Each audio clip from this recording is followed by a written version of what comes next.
In late 1999, John Gray was contacted by his estranged son. He was getting married and decided that he wanted his father there. It was strange for John Gray. He found himself unexpectedly elated in being out in the real world again, being part of real things. His son's wife was beautiful. He wept at the ceremony. Later at the reception, he heard people commenting how sweet it was that the old man was so moved. They didn't know, couldn't know. John Gray was crying because his plan to save the human race would almost inevitably kill his son and his new wife. Project Cold Winter was set for 2003. In 2002, his granddaughter was born.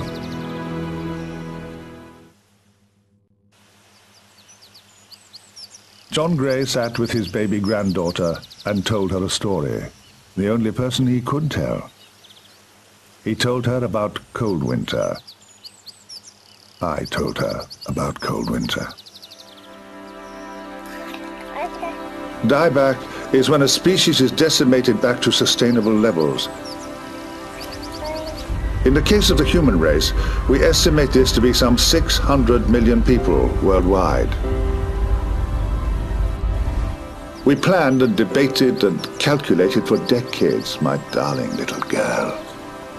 And we concluded that humanity must be made to fall on its own sword.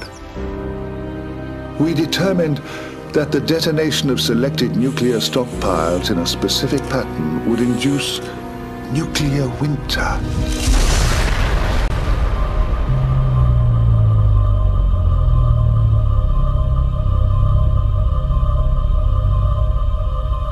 Millions of tons of dust would be thrown into the atmosphere, blocking out the sun.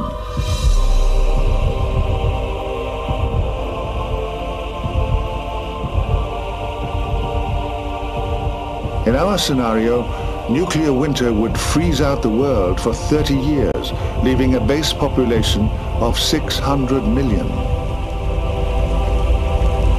Then the sun would break through. The detonation sites would, of course, still be uninhabitable, but the world is a big place, little girl. And the people who are left would be pathologically afraid of nuclear devices. Cold winter. I could save the world, but I can't save you. And I think I've been living in a cold world too long.